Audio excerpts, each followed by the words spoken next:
So one of the first decisions that you're going to want to make as an investor, and by the way, this can change. So you can go from one to the other at any time here. So that's the nice thing about this. But you need to commit to one of these before you really get started. And maybe you stay on this path for a while, and maybe you continue to stay on it, or maybe you go a different direction.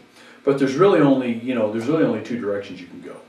One is being an active owner of what you've got. Okay, so you want to manage your apartments either very actively, you're involved in the day-to-day stuff, or maybe you have a manager in place and you manage the manager, or you manage the management company. Now, some would say it's passive when you have a management company involved, but that is not the case. Okay, yeah, you're relieved from the daily cares of life stuff, but you're not relieved of a lot of the decision making, a lot of the processes that happen just as a consequence of being an apartment owner. You're not relieved of that at all. Matter of fact, you'd have more work involved than you ever would think you would if you did that. But again, there's no wrong answer.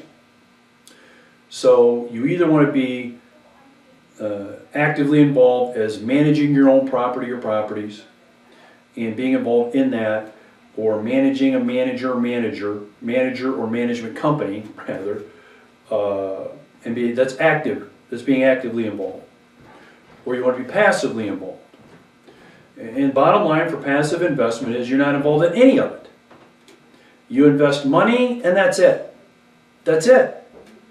Maybe you get your reports quarterly or monthly. Maybe you take part in conference calls. Maybe you email or call and ask questions once in a while. That's fine. And that's expected. But that's it. You don't have to worry about any kind of knowledge, any kind of training, any kind of time running an apartment property. Now, the big mistake a lot of people make here is they equate lack of knowledge with, nah, I shouldn't do that. Nah, maybe I shouldn't go down that road, especially when it comes to apartments. And in addition to that, most people's thought process on apartments is based on old information, in most cases bad information. So in other words, a lot of times people would equate owning an apartment property to tenants, toilets, turnover, maintenance, repair, nightmares, work, all of that kind of stuff. So a lot of people, what prevents them from actually owning apartments in the first place is they get the thought in their head because they heard the story about Uncle Joe who used to own a duplex somewhere and the tenants screwed him over. And oh, we're not ever going to do that. I don't want to go down that road. I talked to an owner of an apartment property a couple weeks ago, and he was entertaining the thought of getting involved in one of our partnerships. And at the end he said, I've decided not to. Okay, that's fine. Well, the main reason he did was he was in a partnership 25 years ago that had an issue. Well, that's old information. And a lot of people operate on old, outdated, and in most cases, inaccurate information.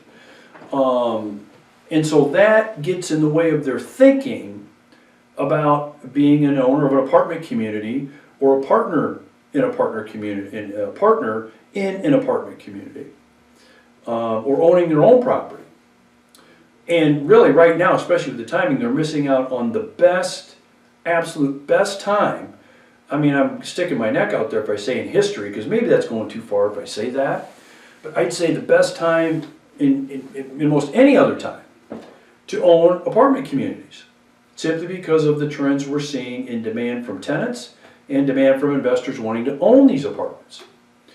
But coming full circle here, the very first decision you need to make, after you get some of that crappy thinking out of your head, is, am I going to be active or am I going to be passive? And the key here is to be very realistic at what you really think and know you can do and would want to do.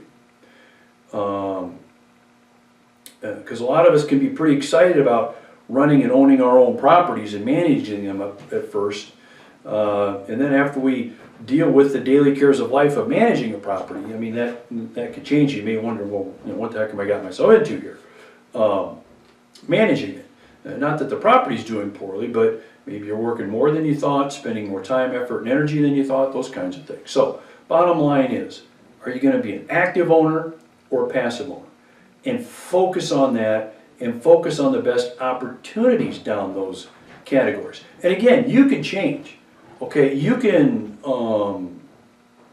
zigzag if you want, but you got to commit in either direction in order to be the best, to have the most success you possibly can.